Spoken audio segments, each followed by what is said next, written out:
All right, so UFC Vegas 85 came and went. Not the most exciting card, but there were some highlights. Alex, tell us how the prelims went. Prelims were fun. It was week 1 of 10 straight weeks of UFC fights accomplished. That's something to be thankful for, even though it's not Thanksgiving. 13 total fights between the prelims and the main card. Kicking off the prelims, there were the lone heavyweights of the whole card. Thomas Peterson and Jamal Pogues.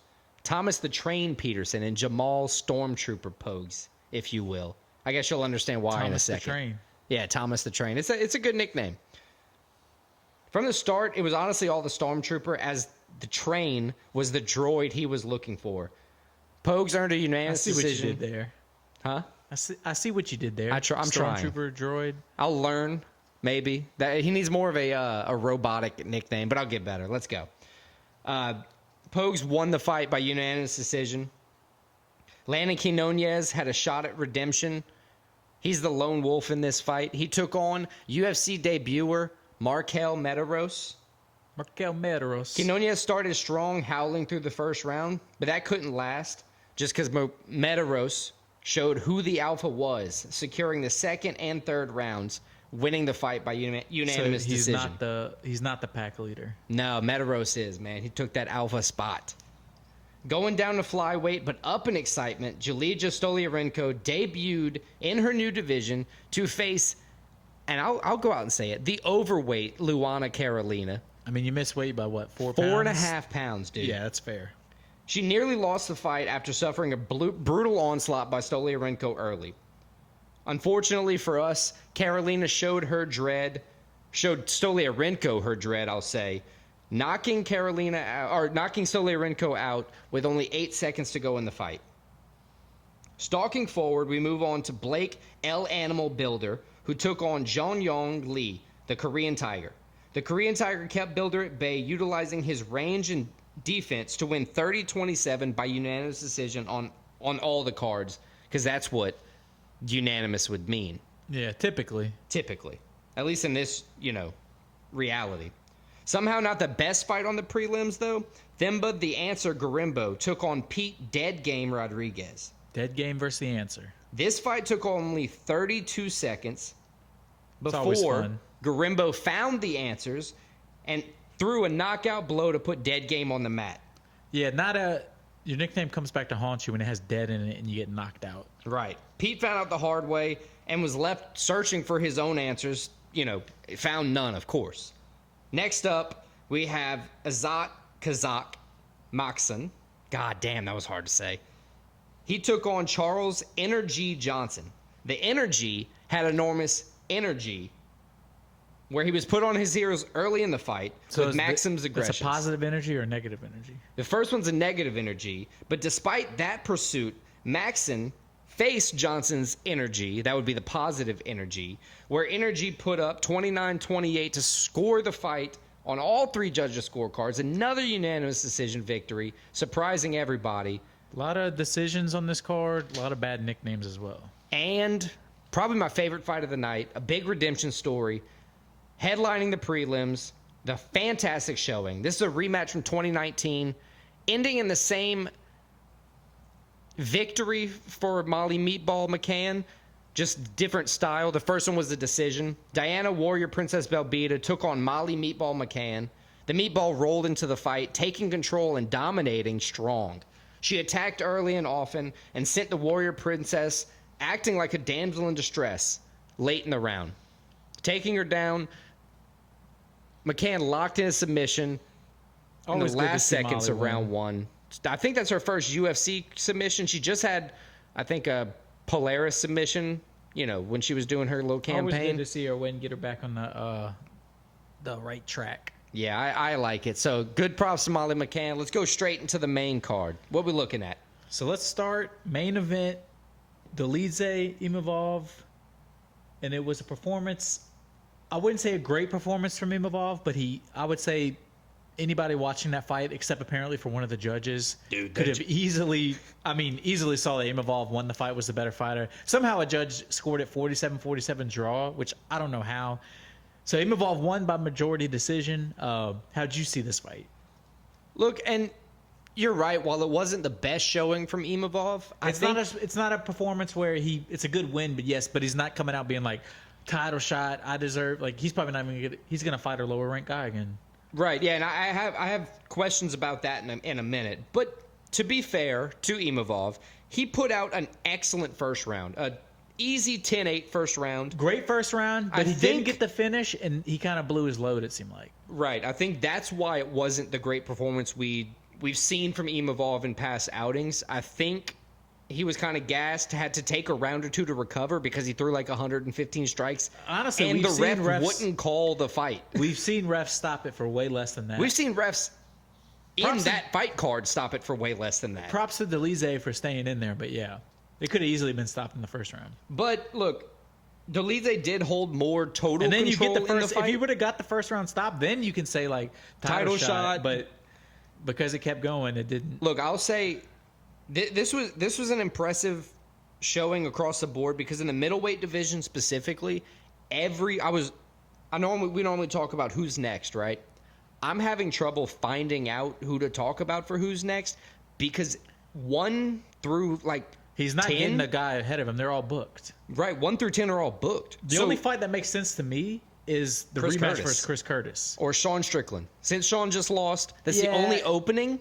I don't think he's going to get Sean. I think Chris Curtis, it ended in no contest, headbutt. He was winning the fight, but it ended no contest. Let them fight again. Look, couple that with the bad blood that Imavov was showing in the cage from the, because Chris Curtis was in the corner of Dolidze. Right. They were like... Herb Dean was pushing him back, saying, I'll disqualify you if you keep walking to that corner and talking when Dolidze was on that timeout. So, that kind of thing I could see the UFC making because it would show to be a high level. I mean, I think Chris Curtis, off of memory, he's probably got, 17 KOs. Yeah, he's got a lot. KO guy. He's coming off of a pretty good performance. I would definitely see that fight. Let's go to the co-main. Co-main, frustrating for me. It really pissed me off watching this fight. I think we both picked Dober. We both thought Dober could neutralize the ground game and then win on the feet. And he did a hell of a job getting out of the leg control, getting back to his feet when he could. But damn, Moicano has some good ground game. I got to give it up to him. It's by all means a fair calling from the judges. Yeah, unanimous decision, Moicano. I'm just going to say that Moicano's a cuck for fighting like that. He's not a cuck. He's just fighting.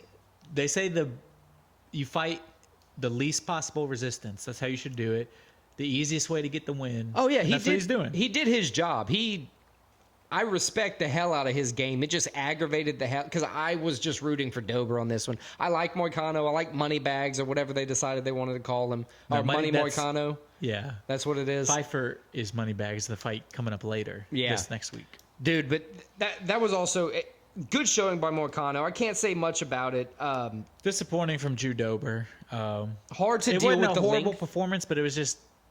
I wanted more from him. And when you look at the if you purely look at the stat sheet and you see that Moicano hit like 108 out of 145 strikes, most of that was close quarter, non-damaging shots. Like, yeah, of course it weighs over time. But in a close fight like this, yeah, I mean, every strike counts. So I agree that the decision was correct. So who's next? He called out Dan Hooker and Beneil Dariush. I think either one makes sense. Him versus Dan Hooker, I would like to see. He previously lost to Rafael Khizriev. I think that would be a cool matchup. See that run back. I think Dan Hooker's also coming off a loss as well. So I think Dan Hooker coming off the injury, perfect fight for him. Yeah, he just had surgery. Gives him a chance. Both guys it would be a pretty even fight, I believe. Two strengths, or a stand-up guy with a little bit of ground game versus a super ground guy. I think that's the fight to make. Or Jalen Turner is my only other option. Just because I always want to see the tarantula fight. Yeah, he's so tall and lanky. It's just always interesting to see how he matches up against everybody. Yeah, because he can wrestle, but it's also, if Moicano's going to rely on wrestling, Jalen Turner, you can't. He's so long. He's so long. It's hard. He can fight any weight class that you ask him to as well, so it's pretty fun. All right, so let's move on. Next fight, Danny Brown. Muslims. Randy Brown. Danny Brown, the rapper. Shout out. Muslim Salikhov. Shout out Muslim. This might be the most. We had a lot of decisions on this card. This one wasn't a decision. It was a Brown KO. Maybe was a the short most fight. ex- maybe, 3:17, 3.5 minutes. maybe the most exciting fight of the card in that fact that it was a finish and an exciting finish. This was a cool one. Watching the fight, it looked like Salikhov's game plan was strong, attacking the lead leg with the kicks, getting that damage in early, kind of, forcing the shorter guy, the smaller guy with less reach to getting close by taking the power away. And then Randy Brown slipped away and just caught him clean, and Salikhov just dropped like a sack of potatoes. Yeah, Rude Boy was a sniper out there. It was a good performance from him. Great win for him. Great. It's one that people are going to see. They're going to talk about. So, unlike the main event, it's a win where you can propel yourself, fight somebody better than you, make the next jump up. Who do you see Randy Brown fight next? Okay, so it's funny that you say that. Propel yourself up. Yada, yada. You know who his call-out was? Michael Chiesa. I mean, Michael Chiesa was at the fight. They talked about it backstage, and they've already, verbally between the two of them agreed to it. I personally would like to see him fight Neil Magny or JDM, Jack Della Maddalena. I know Jack Della... Well, they both got fights scheduled already. Yeah, but this guy just fought... Those two fights are, in the coming weeks. Jack is fighting in 299. Right, that's what, a month and a half away? That's no time for... a quick recovery from either guy. I think the Chiesa fight's probably going to happen just because they were already both actively talking about it. Chiesa likes to fight, and they're from the same area. So I think that's probably the most likely fight booked, but I would like to see a JDM fight. Yeah, I just don't think... I don't know if that JDM thing is going to work out. If JDM wins, I don't think he's fighting Randy Brown. No, definitely if he wins, he's not. Because he'll be just even higher up the rankings once... But overall, regardless of any of that, Randy Brown, maybe the most impressive win of the main card. So let's move on to the next fight. All right. The only female fight we had of the main card. Araujo. Damn, I wish I could roll the R like some people do. Me too. That'd be cool. Look, she lost a closely contested but very clear fight. Decision loss. To Natalia Silva. Silva never stood still, never stopped moving against Vivi. She held good defense against Vivi and her 9 takedown attempts. She only allowed her to score 1. 1 for 9 in takedowns against, a predominant striker that who wins by decision because of her movement and striking skills and, being able to kind of tag you and get out of the way. That's very impressive. Judges scored this one 29-28 across. Yeah, I think that's fair. Yeah. Close fight, but like I said, clear. Gives her 11th straight win and her perfect 5-0 record in the UFC. Who do you think is next for that one? Now, this is another one that pretty much the whole division's booked. You got Blandfield booked. I mean, everybody... I wrote down the names... It was easier to write down the names that were not booked than it was to write in the top 15 that were booked. Tracy Cortez is not booked, which I would like to see that fight just because it would be a banger. Yeah, let's see that fight. Alexa Grasso's not booked, which I don't think... She's not getting a title shot. Right. And Val's not booked. She's not getting Val either because I think Val and Grasso, after the draw, they're just going to run that back. You kind of have to go, one... She might fight somebody else, but it's not going to be...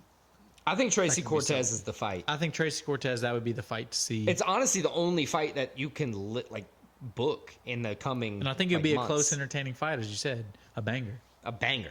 Women fights are always both are tough. Yeah, brutal fights in the UFC for sure. We had, just to point it out, we had an 11-second no contest for the Khizriev Muradov fight. We talked about Randy Brown being the most exciting fight. This is the most disappointing fight. Dude. 11 seconds. I was excited for this fight, too. I was excited, too, and Khizriev walked out. It was, of course, on accident, but Khizriev walked out and poked him very, very hard in the eye to where Muradov's eye was swollen completely shut. I hate when they get poked in the eye. It makes me feel so bad and so uncomfortable. And remember everybody just gave Bilal shit for getting poked in the eye where his eye closed? Yeah, and he was and he's so unlikable, though. Everybody was like, fuck you, Bilal. Yeah, don't care that you can't see. We don't like you. Swollen shut. Yeah.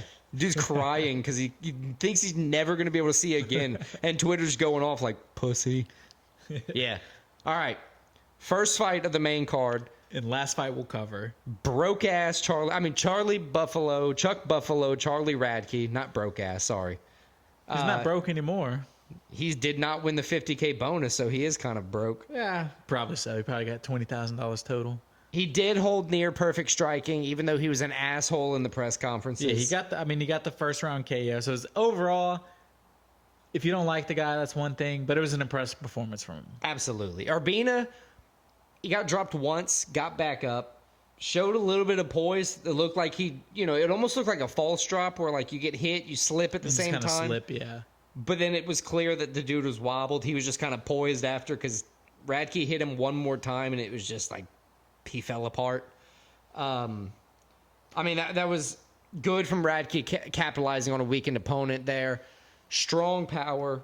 I want to see him fight again. He's got to do better in his microphone interactions, if you will. Because I agree. His last fight, he's looking at somebody like Sean Strickland. It's like, do I have to do better?